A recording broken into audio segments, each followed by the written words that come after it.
Good afternoon. I think it's day 5.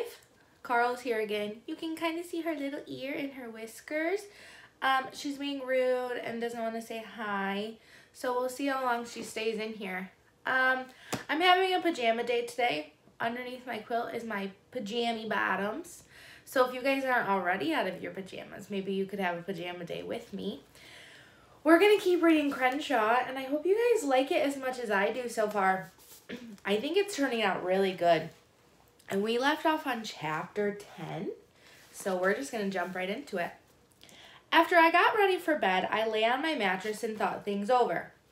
I thought about the stuff I'd put in my keepsakes bag.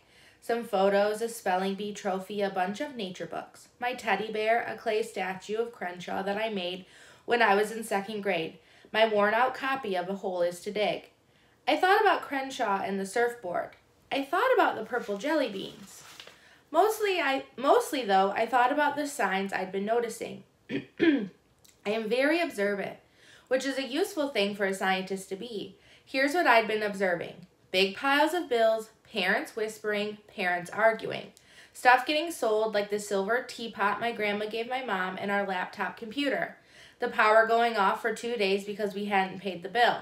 Not much food except peanut butter and mac and cheese and cup of noodles. My mom digging under the couch cushions for quarters. My dad digging under the couch cushions for dimes. My mom borrowing toilet paper rolls from work. The landlord coming over and saying, "I'm sorry," and shaking his head a lot. It didn't make sense. My mom had 3 part-time jobs. My dad had 2 part-time jobs. You'd think that would add up to 2 whole actual jobs, but it didn't seem to. My mom used to teach music at a middle school until they cut her job. Now she worked as a waitress at 2 restaurants and as a cashier at a drugstore.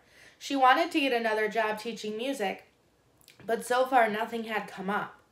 After my dad had to quit construction work, he started a handyman business. He did small fix-it stuff, but sometimes he wasn't feeling well and had to cancel appointments. He also gave private guitar lessons, and he was hoping to go to community college part-time to learn computer programming.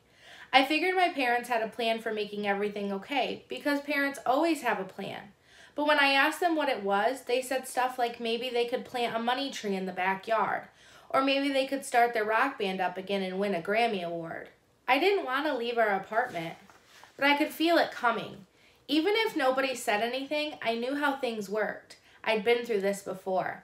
It was too bad because I really liked where we lived. Even though we'd only been there a couple of years, Swan Lake Village was the name of our neighborhood. It didn't have any real swans, but all the mailboxes had swans on them, and the community pool had a swan painted on the bottom. The pool water was always warm.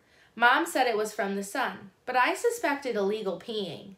All the streets in Swan Lake Village had 2 words in their names. Ours was Quiet Moon. But there were others, like Sleepy Dove and Weeping Wood and Sunny Glen. My school, Swan Lake Elementary, was only 2 blocks from my house. It didn't have anything with swans on it.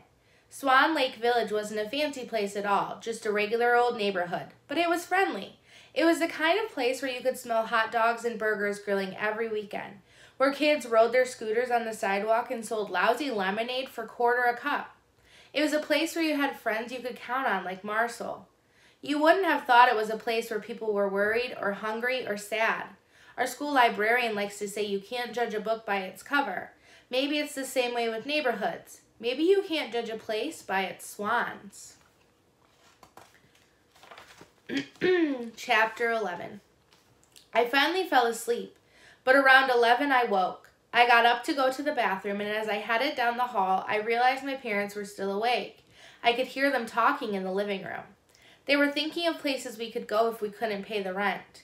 If I don't become an animal scientist, I would make a great spy. My mom said how about Gladys and Joe? My dad's parents.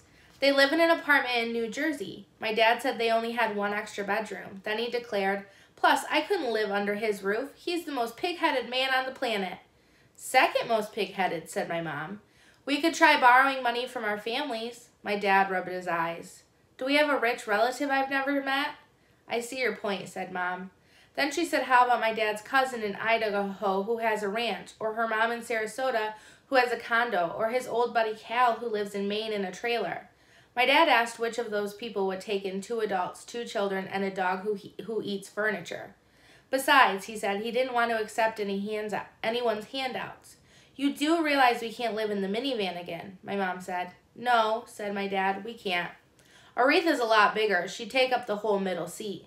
Plus she farts a lot, my dad sighed. Who knows? Sunday at the yard sale, somebody might give us $1 million for Robin's old high chair. Good point, said my mom. It comes with extra Cheerios stuck into the seat. They fell silent.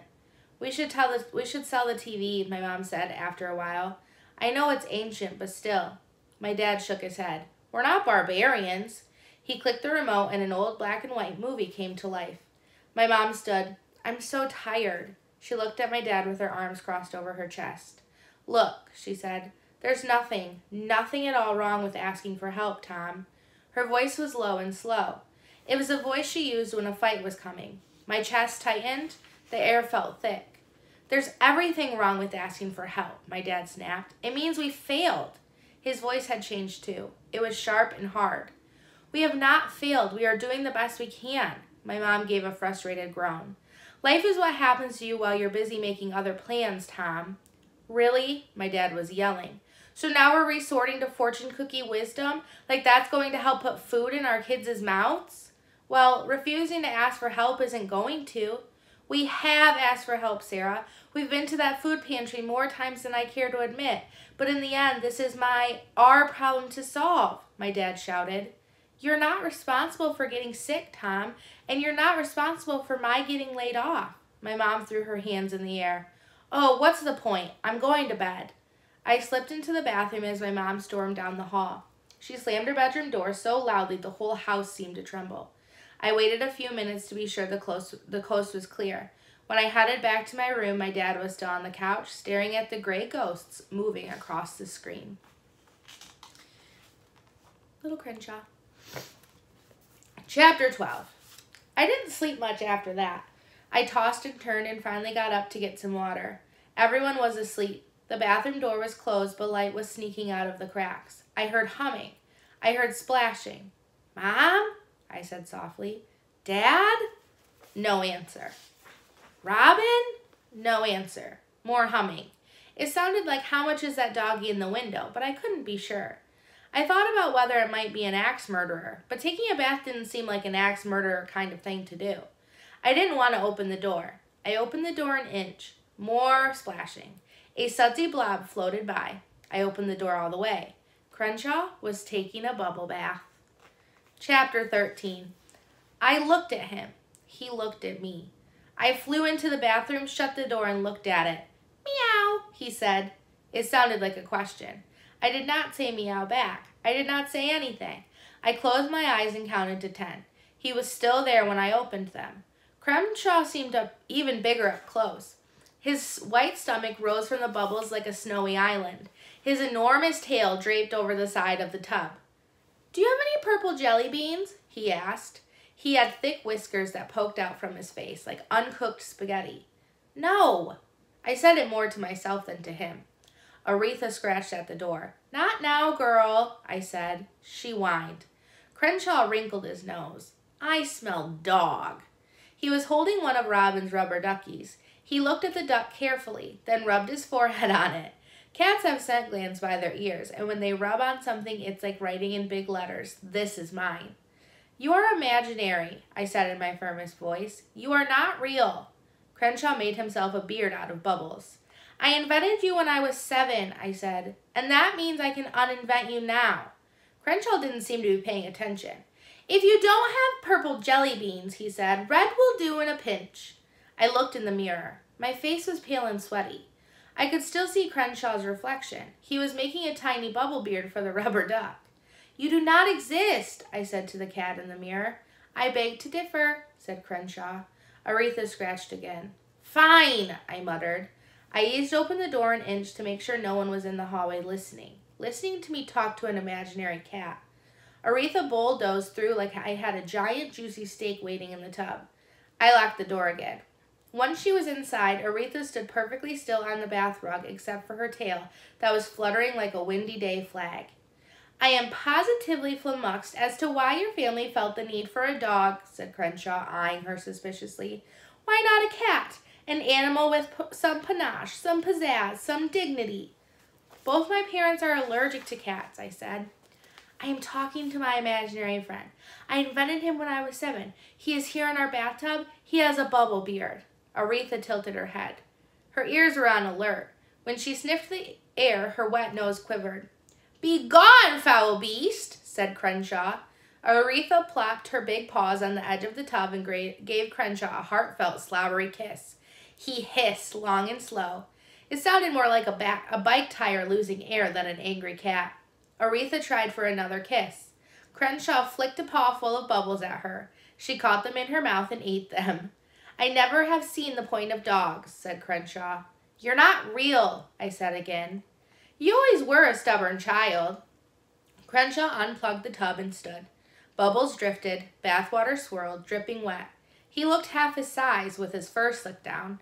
I could make out the delicate bones of his legs. Water rushed past him like a flood around trees. He had excellent posture. I didn't remember Crenshaw towering above me. I'd gotten a lot taller since I was 7. But had he? Did imaginary friends actually grow? Towel, please, said Crenshaw. I like Crenshaw. He seems sassy.